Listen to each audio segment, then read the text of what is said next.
could you tell me about the start of a really big journey 3 years ago? So I was diagnosed with trigeminal neuralgia, which is a chronic nerve condition where it started off with just little nerve pains like toothache in my jaw, and then it got to the point where I was getting very big attacks that lasted maybe 2 to 3 minutes at a time, where the pain would go from my jaw into my ear and hold like an electric hot poker, and there was nothing that could relieve it. It's extremely sore. It's actually called the suicide disease because It's so people, before they figured out how to treat it, people would go crazy with the pain. And the treatment is nerve suppressors. You can't treat it as a pain with pain relief because it's actually the brain recognizing the wrong message. So any movement that I had on my face, inside or outside, so wind or brushing my teeth, speaking, eating, anything like that, my brain thought that was pain. The side effects of the drug were horrible. I became very deaf, and I was nicknamed Mishmash from the staff because my brain was a big mishmash. And I did really stupid things, but it brought a bit of humor to our life, especially my kids. Okay, so you're on this medication, it doesn't 100% work. What were the other options? Yeah, you try this medication. If it doesn't take the pain away completely, then you keep upping the dose until it stops it completely. And you just carry on with the medication. But if the side effects of the medication are too bad, then the only other option is to have brain surgery. In my case, it was separating the vein and the nerve with Teflon, which is on the brain stem. It was right at the base of the nerve. So that's what we decided to do. We went and saw a neurosurgeon in Cape Town in April 2017, and then I had the op June this year. What was when you were diagnosed, what was your first reaction? It was a huge shock to my system, hearing that I had this condition that I would have to live with. Obviously I was angry, I was frustrated, I was questioning God at that time, why me?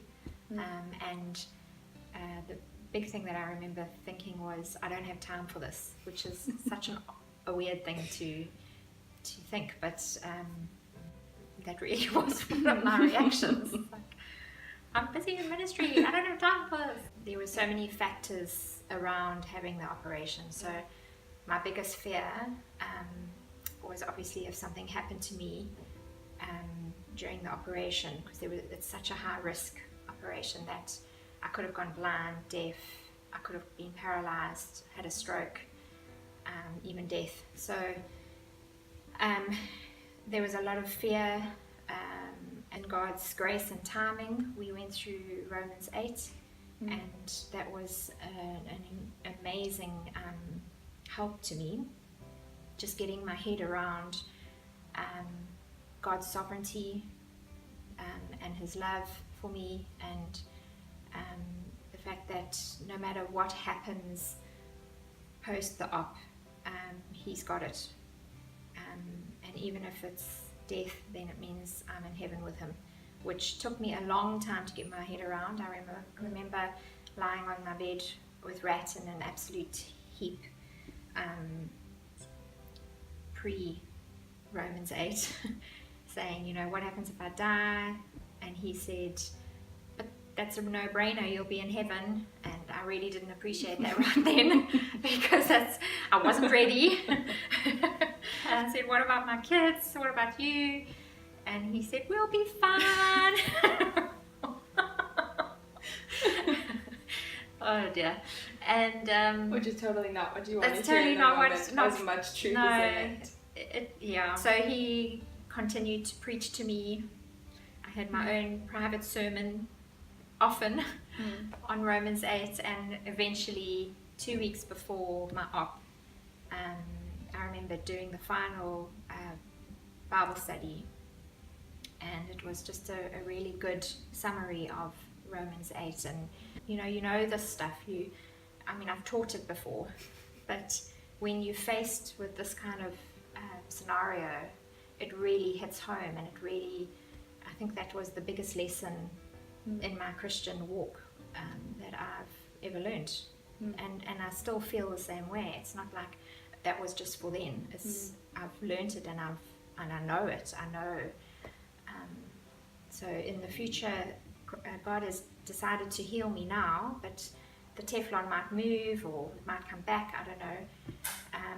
I still can have complete trust and know that my future is secure.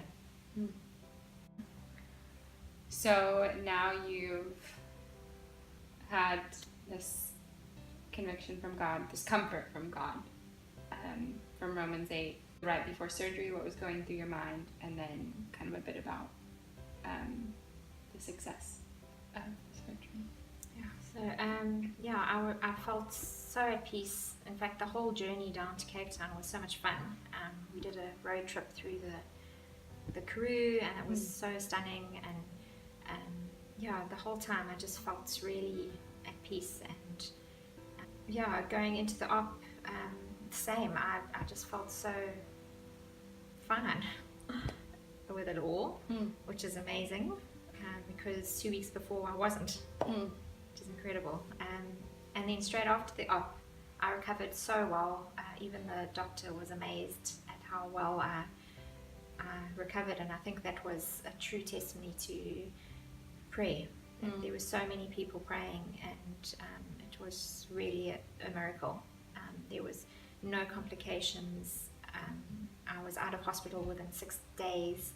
That's amazing. Which is incredible. I was up and walking within 2 days. Another thing I've learned is to be more reliant on God.